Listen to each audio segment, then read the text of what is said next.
স্নিগ্ধার পাকশালায় তোমাদের সকলকে স্বাগত।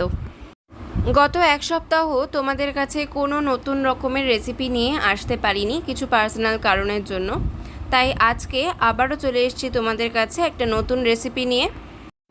আজকে তোমাদের সাথে শেয়ার করতে চলেছি আলু মেটের লাল লাল ঝোল। তাহলে চলো আর কথা না বাড়িয়ে রান্নাটা শুরু করা যাক। এখানে আমার মা নিয়ে নিয়েছে 400 গ্রাম পাঠার মেটে।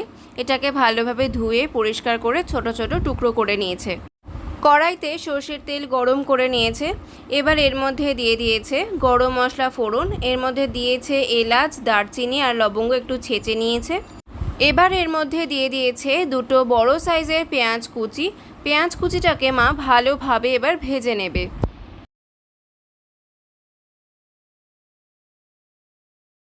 পেঁয়াজটা হালকা ভাজা হয়ে এলে মা এর মধ্যে দিয়ে দিচ্ছে পরিমাণ মতো নুন, তারপর আবার এটাকে ভালো করে ভেজে নেবে।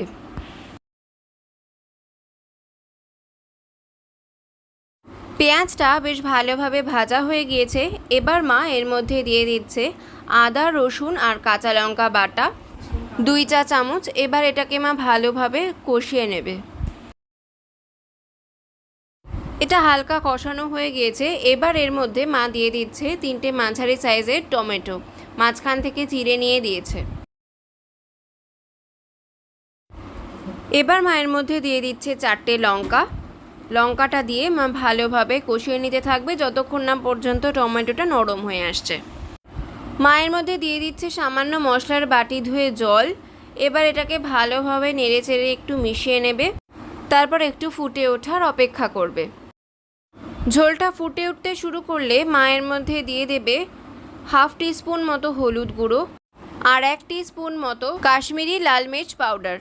এবার ভালোভাবে সব কিছু নেড়ে চেড়ে মিশিয়ে নিতে থাকবে।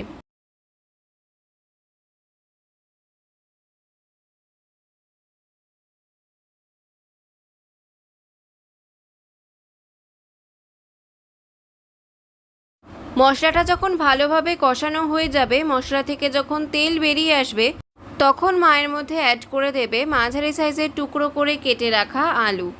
আলুটা দিয়ে ভালোভাবে একটু মিশিয়ে নেবে আর তারপরে 5 মিনিটের জন্য ঢাকা দিয়ে দেবে।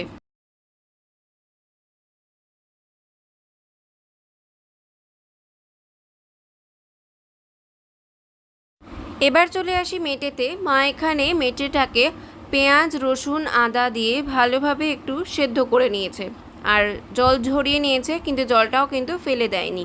5 মিনিট পরে আবার ফিরে এলাম রান্নায়। দেখো মশলা থেকে বেশ সুন্দর জল বেরিয়ে এসেছে আর টমেটোটাও বেশ কিছুটা নরম হয়ে এসেছে। মা আবারও সব কিছু একটু নাড়াচাড়া করে নেবে, তারপর এর মধ্যে অ্যাড করে দেবে সেদ্ধ করে রাখা মেটেটা। এবার ভালোভাবে এটাকে মশলার সাথে মিশিয়ে নেবে। ভালোভাবে মেশানো হয়ে গেলে আবার 5 মিনিটের জন্য মা এটাকে ঢাকা দিয়ে দেবে। ফিরে এলাম 5 মিনিট পর। এবার মা ঢাকনাটা খুলে নিয়ে এটাকে একটু আরেকবার ভালো করে মিক্সড করবে। এবার মা এর মধ্যে দিয়ে দেবে 2 চা চামচ টক দই। এবার আবার ভালো করে সব কিছু মিশিয়ে নেবে। সব কিছু ভালোভাবে মেশানো হয়ে গেলে মা এটাকে আবার কিছুক্ষণের জন্য ঢাকা দিয়ে দেবে।